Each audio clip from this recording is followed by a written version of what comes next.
Our Airbnb in Warsaw, Poland was $70 a night, and it was smack in the middle of Old Town. We couldn't have asked for a better space or a better location. I'm Mimi, and this is Mimi and More. Join me as I take you on a walk through our Warsaw Airbnb. The door's open. Come on in. So let's walk right into the apartment. There was a small alcove with some closet space when you first walk in, and then there are a couple of doorways, and here's where we approached the living room, which had a hammock. Not that we ever used it, but it was a cute little feature. So now here we go further into the living room. It was such a great space. It was so full of light. I could not believe how bright it was every day. It was actually beautiful. Had a very comfortable couch, which I think pulled out to a bed, although we didn't need it as a bed. This was like this little corner nook with a very comfy chair. Raphael sat in that most of the time. There were great books if you could read Polish, but it was really quite an extensive library. Some artwork. It was just really so cute and warm, and yeah, I just love this space. Great little dresser here. We threw some stuff in it, just like a really nice piece of furniture. Lovely window space. I do try to get over closer for you here so you could see the view we had outside into the old town. This was a church that we were across the street from.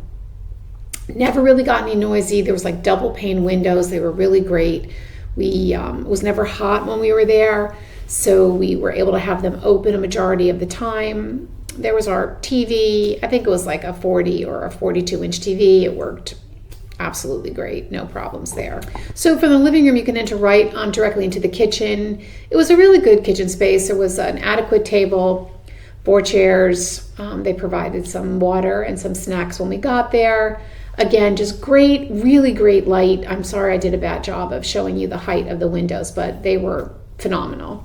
There was this killer espresso machine, but it was so sophisticated I couldn't figure out how to use it. A kettle, 4-burner stove, which we were really grateful to have, oven, which we used, double sinks, which are just great, a bread box, a pretty full-size refrigerator there, lots of pots and pans and dishes in the cabinets. There was a microwave on top of the refrigerator, which I couldn't even reach, so we never even used it the whole time we were there. You walk back into that entry alcove. That's the door to come in on the right-hand side, and we're going to pop into the pink door, which is actually the bathroom. It was a fine bathroom. As you could see, we had a washing machine, which we used many times. We didn't have a dryer, but that was no surprise in Europe. Great cabinet space to put all of our lotions and potions, sink, toilet, bathtub with shower.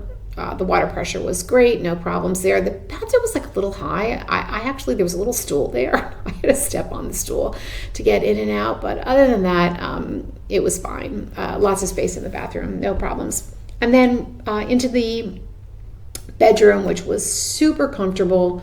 We had a queen-size bed, which, yeah, it was great. There was a duvet cover, just a throw on top of it, and then there was a duvet cover, and then there was great lighting again in here. There was a dresser, which we utilized, put our clothes in. Again, some more books in case you wanted to read them. A few of those titles were in English, but we each had a little night table. I think Raphael had a nightlight on his side that he chose, but I didn't have one. So that's it. There you have it. That was our apartment for 22 nights. Honestly, we absolutely loved it there. The hosts were great. The only drawback that you should be aware of if you choose to stay there is that it's a non-elevator building. I don't know if you could guess, the ceiling heights were, probably 18, 20 feet. I don't know, they were super high. And so Raphael got stuck carrying our luggage up 3 flights of stairs, and they were big flights of stairs. So that was the only real drawback that we had. The location was really great. We were right smack in the middle of Old Town. I'm going to show some pictures now. You could just kind of see the overall neighborhood. We had grocery stores within a 5-minute walk from where we were. We walked outside of our apartment. There were so many restaurants to choose from. Not only Polish food, but there was an Indian restaurant. There were plenty of Italian restaurants. So there were lots of different choices to eat if you wanted to eat out. There was a great gelato place across the street that had the best blueberry gelato I've ever had. And I've been chasing it ever since. I've had to just sort of give up my dream and just go back to Warsaw for blueberry gelato.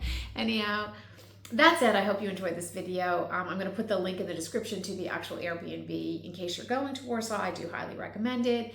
And stay tuned next week where I wrap up the expenses for our stay and I'll let you know what it cost us to stay in Warsaw for 22 nights. Until then, have a great week. Have some joy in your life and I'll see you soon. Thanks for watching. Bye-bye.